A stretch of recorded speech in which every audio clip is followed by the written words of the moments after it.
आई तुळजाभवानी मातेचा आशीर्वाद घेतील आणि आपल्याला विजयी नामांचा मार्ग दाखल करण्यासाठी माननीय श्री अतुलजी मालक पवार सर्व त्यांचा जिल्ह्यात मार्ग दाखल करण्यासाठी तहसील ऑफिसमध्ये जातील याची सर्व कार्यकर्त्यांनी नोंद घ्यायची आहे.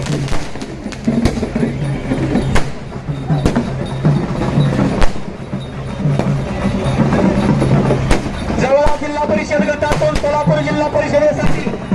रिक्षा जिल्हा परिषद